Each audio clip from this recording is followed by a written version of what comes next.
leadership of the North Carolina Partnership for Children. You've dedicated your career to being a voice for the young people of this state, and we are all the better for it, so thank you for everything you've done. And thank all of you for being here. We have a range of folks, providers, business leaders, experts, advocates. And I expect that each of you are in your seat for the same reason that I do what I do, which is that we have a shared belief in the promise of North Carolina. That if you work hard, where you come from should never limit how far you can go. That our kids and grandkids should have a better and brighter future than we've had. Delivering on that promise is what drives me as your governor, just as I know it drives each of you every day. It all starts with our children. They deserve our fiercest advocacy, our deepest investment, and our greatest efforts.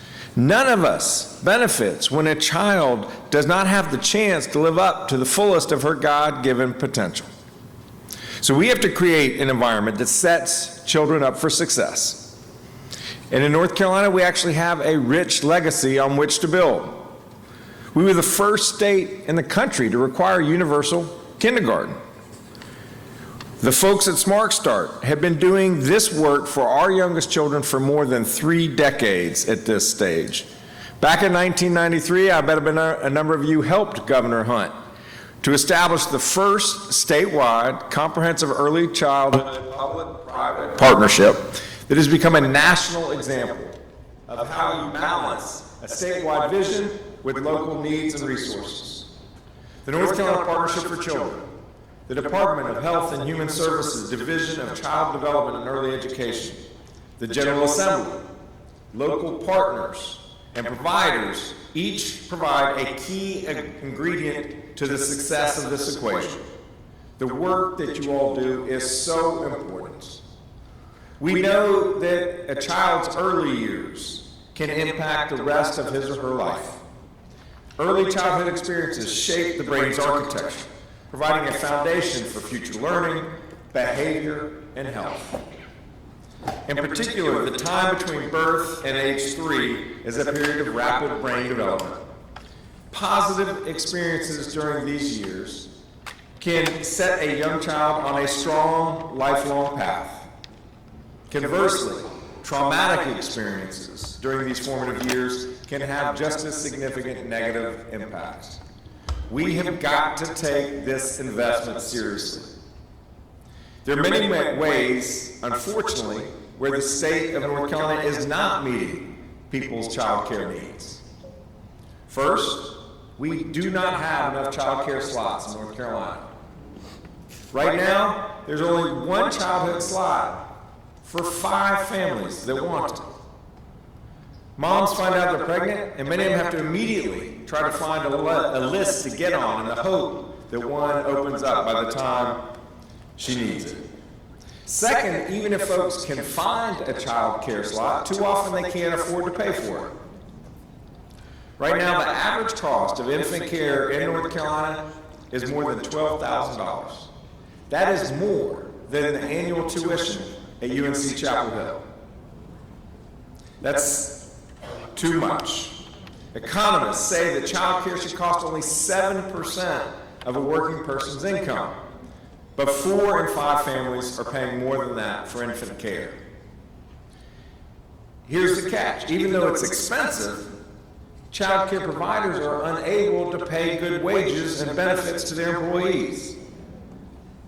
It's not enough when the average childhood educator earns $10.73 an hour for them to be able to pay their bills, raise their family.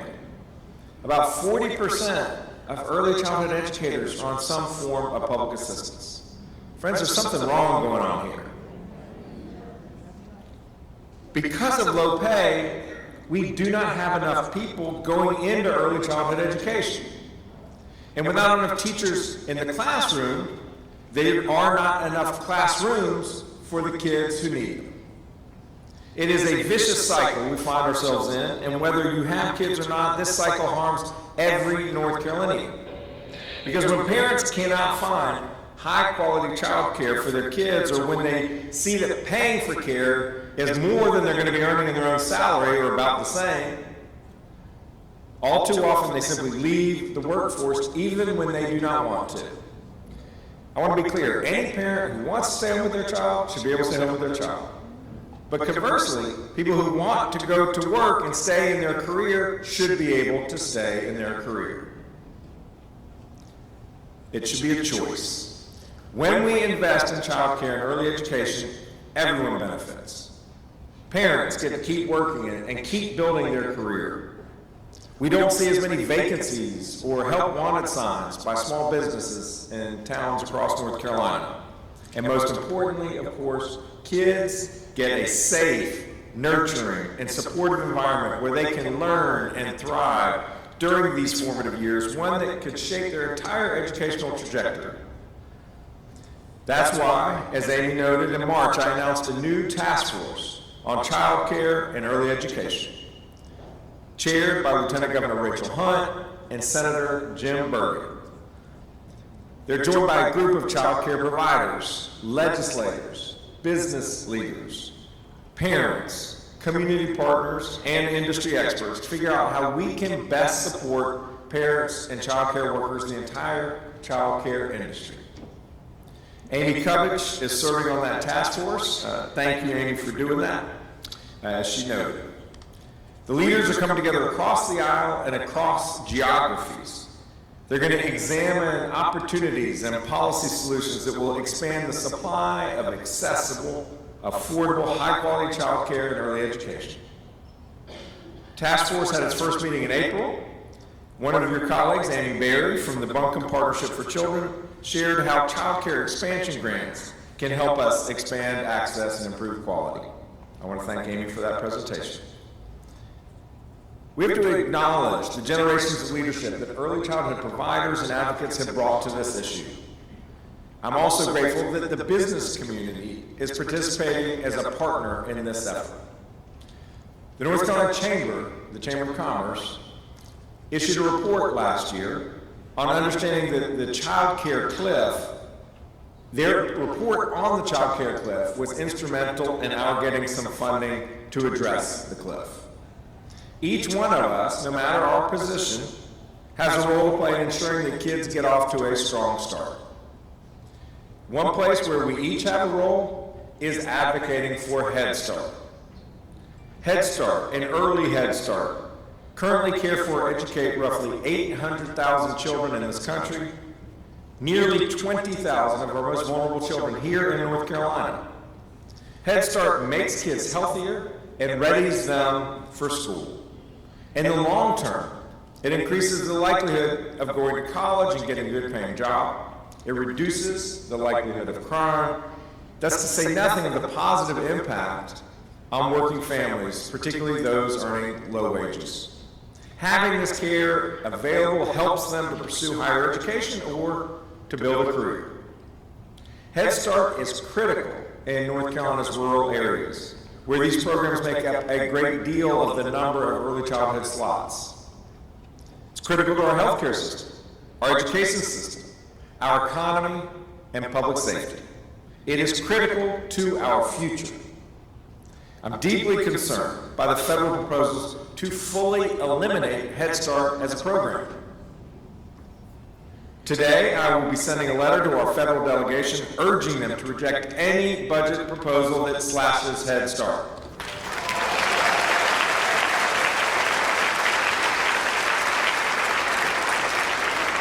If we are choosing between billionaires and our children, I will choose our children every time.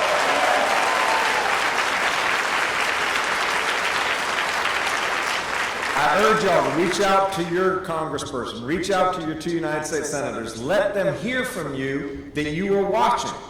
And if they take this away from them, we will not forget it when they're back up on the ballot.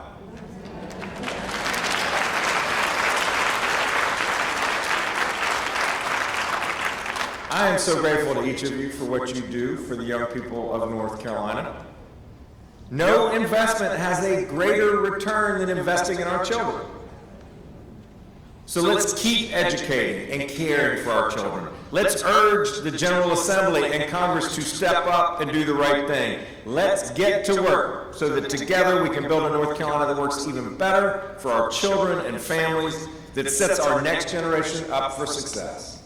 Thank you all for having me today, and I wish you the best at your conference.